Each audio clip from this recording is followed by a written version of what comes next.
Magnus Maximus was born around 335 AD in Hispania, specifically in the province of Tarraconensis, which is present-day Spain. His exact birthplace is often debated, but it is widely accepted that he hailed from this region. He was of Romanized Iberian descent, likely coming from a family with military ties, which positioned him well within the Roman military hierarchy, as Hispania was known for producing competent military leaders during the late Roman Empire.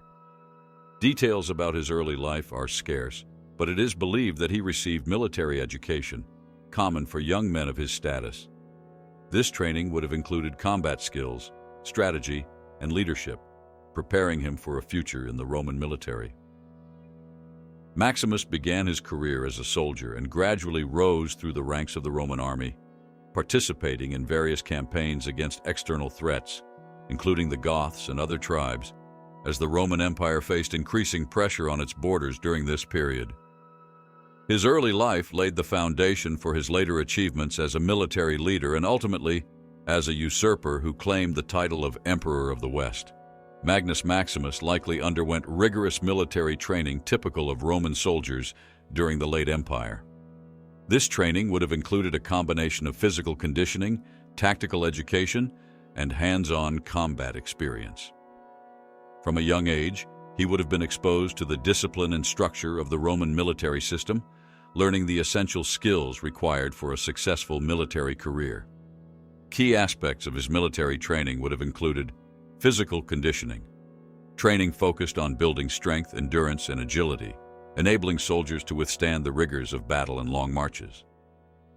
Weapons proficiency. Instruction in the use of various weapons, including the gladius, short sword, pilum, javelin, and the scutum, shield. Mastery of these weapons was crucial for effective combat. Formation tactics. Learning to fight in the traditional Roman formations, such as the testudo, tortoise formation, which provided protection from enemy projectiles and enhanced cohesion among troops. Strategy and leadership. Exposure to military strategy and tactics, which would prepare him for commanding troops and making strategic decisions in the field.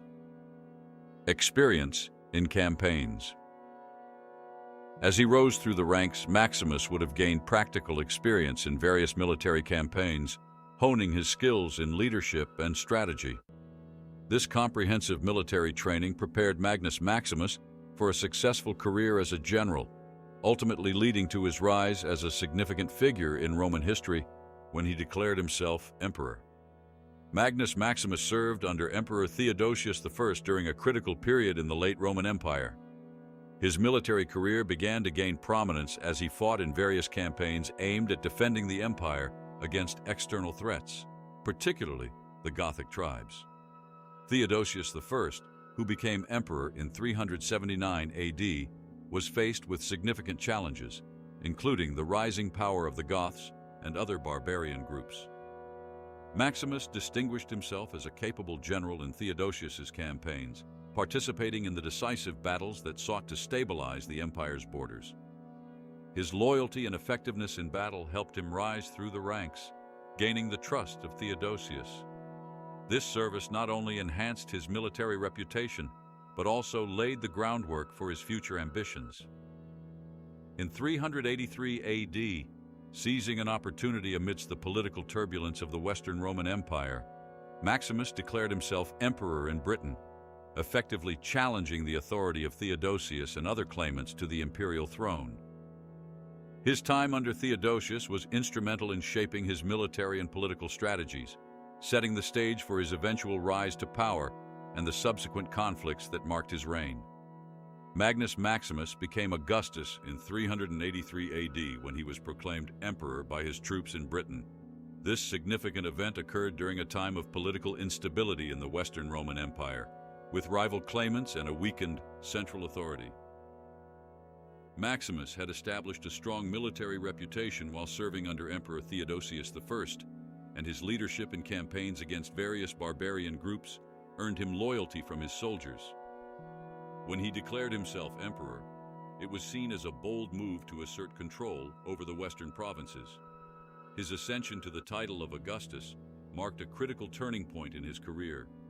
After being declared emperor, he moved swiftly to consolidate his power, capturing key territories in Gaul and Italy. He sought recognition from Theodosius, who was the reigning emperor in the East, and initially maintained a cautious approach to avoid direct conflict. However, his proclamation as Augustus positioned him as a rival to Valentinian II, the legitimate emperor of the West. This rivalry would lead to a civil conflict, shaping the political landscape of the empire and setting the stage for the subsequent challenges Maximus would face during his reign. His declaration as emperor underscored the fragmentation of imperial authority and the rise of military leaders in the late Roman Empire.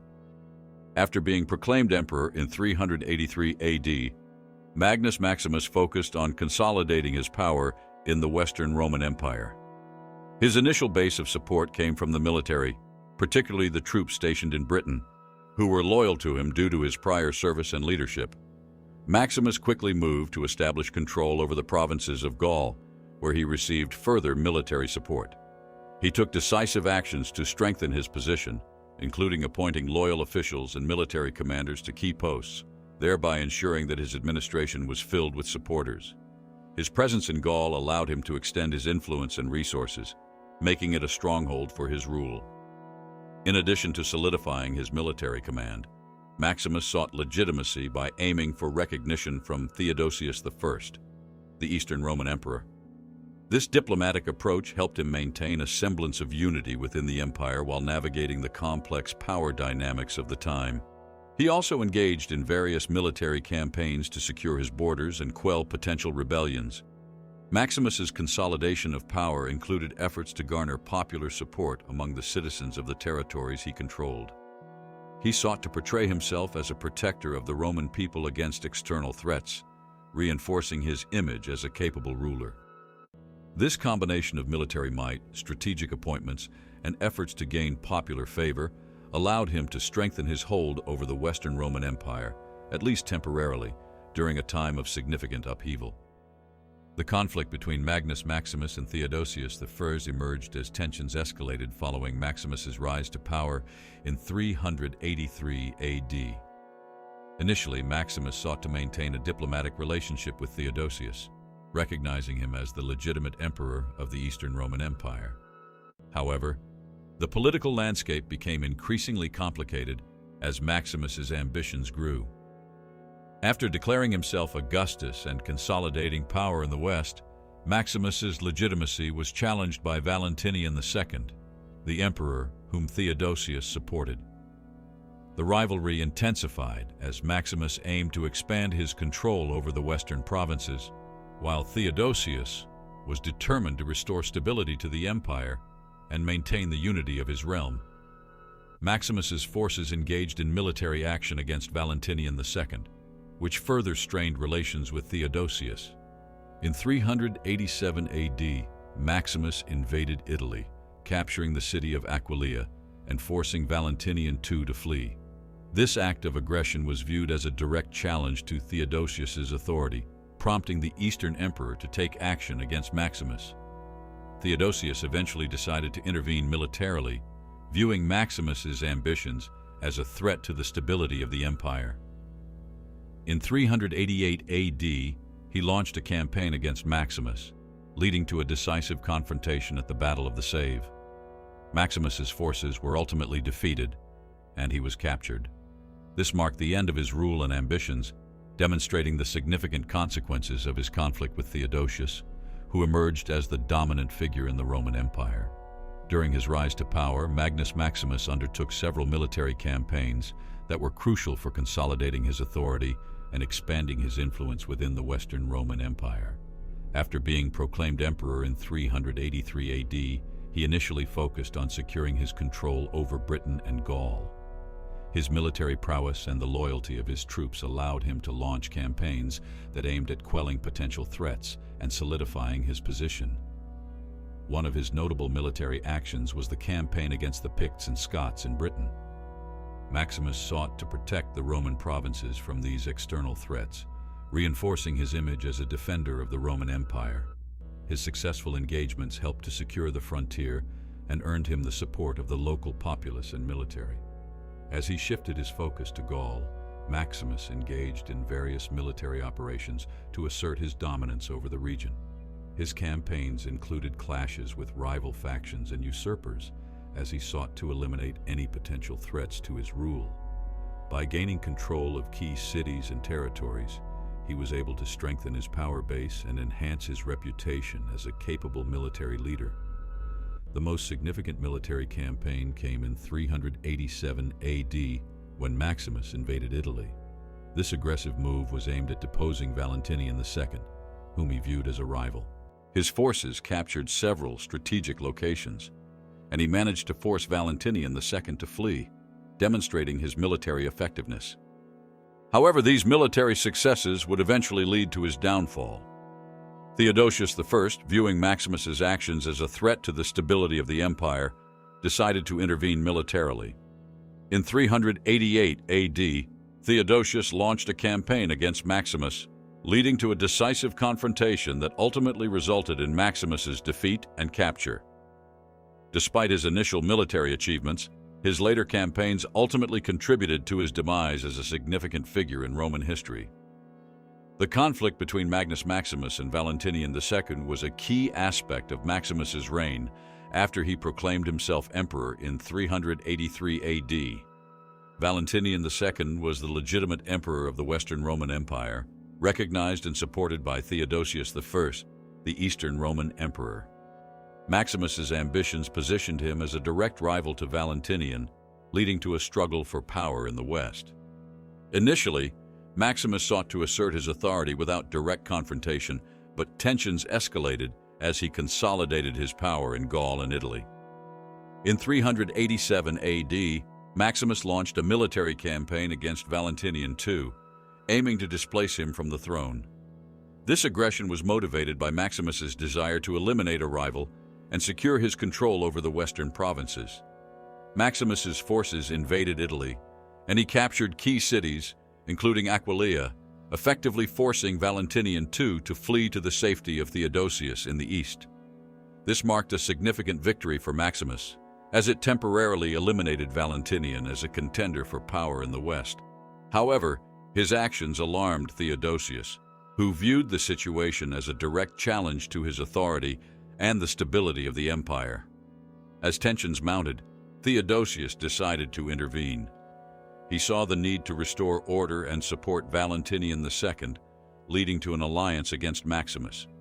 The conflict culminated in 388 AD when Theodosius launched a military campaign against Maximus. Despite Maximus's initial successes, he ultimately faced defeat at the Battle of the Save, leading to his capture and execution. This conflict underscored the fragmentation of power within the Roman Empire and illustrated the dangers of ambition in an era marked by political instability. Following his proclamation as emperor in 383 AD, Magnus Maximus quickly moved to establish victory and control over the territories of the Western Roman Empire. His initial successes came from solidifying his power base in Britain, where he had the support of loyal troops. He demonstrated military prowess by securing the region against external threats, particularly from the Picts and Scots, which reinforced his image as a protector of Roman interests. After establishing a foothold in Britain, Maximus turned his attention to Gaul. He sought to eliminate rivals and expand his influence, engaging in various military campaigns that resulted in the capture of key cities and territories. His victories in these campaigns enabled him to consolidate power and assert dominance over the region. By appointing loyal commanders and establishing a network of supporters, he effectively strengthened his administration and military presence in Gaul. In 387 AD, Maximus's ambition led him to invade Italy, a decisive move aimed at displacing Valentinian II, the reigning emperor whom he viewed as a rival. His forces captured several strategic locations, and the success of this campaign marked a significant moment in his rule. Valentinian was forced to flee, temporarily removing him as a threat and allowing Maximus to exercise greater control over the Western Empire. Maximus's military successes allowed him to portray himself as a strong and capable leader, appealing to both the military and the populace.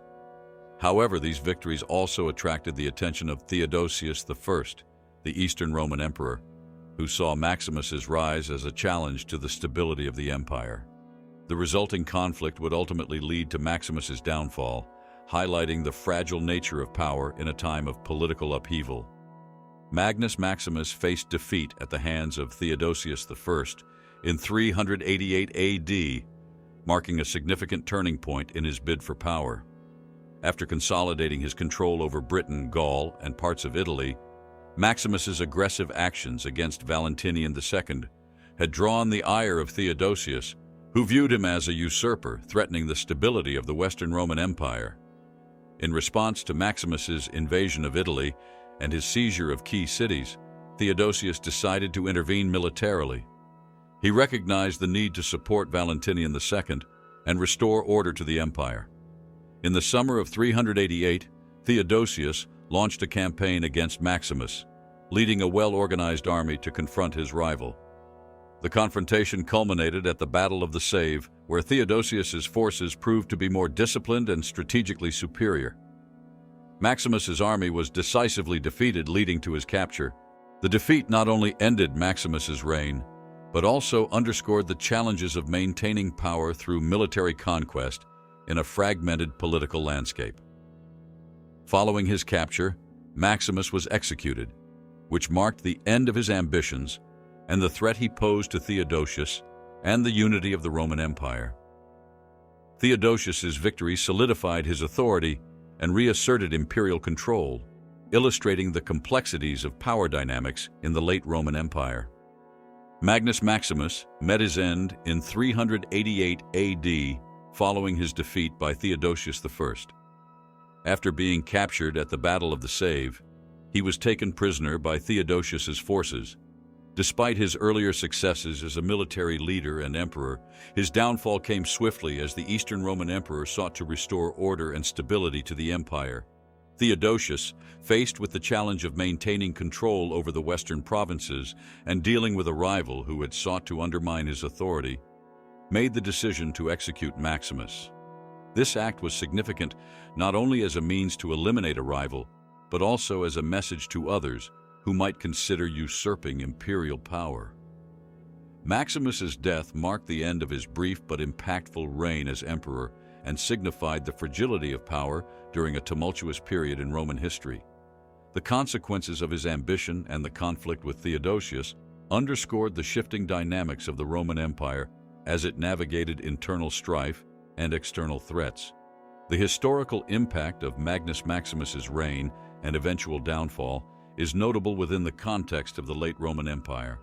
His rise to power as a usurper highlighted the increasing fragmentation and instability of imperial authority during this period.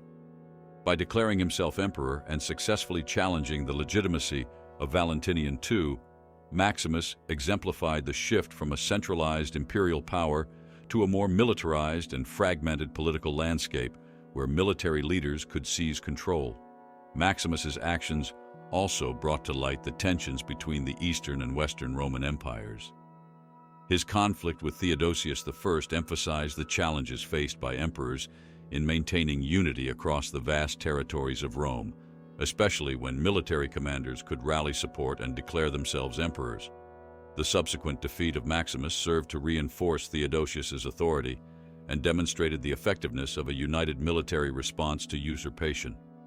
Furthermore, the consequences of Maximus's ambition and the resulting civil conflict contributed to the ongoing decline of the Western Roman Empire. His defeat and execution marked a significant moment in which military force was used to address political challenges, paving the way for future usurpations and conflicts. This cycle of military intervention and civil strife would continue to plague the Western Empire, leading to its eventual fall. In a broader sense, Maximus's story serves as a reflection of the political instability of the late Roman Empire, illustrating the complex interplay between military power, political ambition, and imperial authority that characterized the era. His legacy remains as a cautionary tale of the volatility of power in a crumbling empire. Cultural depictions of Magnus Maximus are relatively sparse compared to more prominent figures of Roman history. but he is mentioned in various historical texts and is sometimes referenced in discussions of the late Roman Empire and its leaders. His story, characterized by ambition, military prowess, and ultimate downfall, reflects themes common in historical narratives about power and the consequences of ambition. Maximus is noted in the works of historians such as Zosimus and Jordanes, who recount his rise and fall within the context of the political turmoil of the time. These accounts often focus on his military campaigns, his rivalry with Valentinian II, and his conflict with Theodosius I, framing him as a significant figure in the narrative of the late Roman Empire. In more contemporary culture, Maximus has occasionally been referenced in historical fiction, video games, and films that explore themes of Roman history and military leadership. His character might be used to symbolize the archetype of a military leader who seeks power through force, but ultimately faces the consequences of his actions. Additionally, discussions about the late Roman Empire and the transitions of power often include Maximus as an example of the shifting dynamics of authority and governance during a time of significant change. His life and death serve as a reminder of the volatility of leadership in an era marked by military usurpations and the decline of imperial control. Overall, while not a central figure in popular culture, Magnus Maximus's legacy persists in historical discourse as a representation of the complexities of power and ambition in the late Roman world.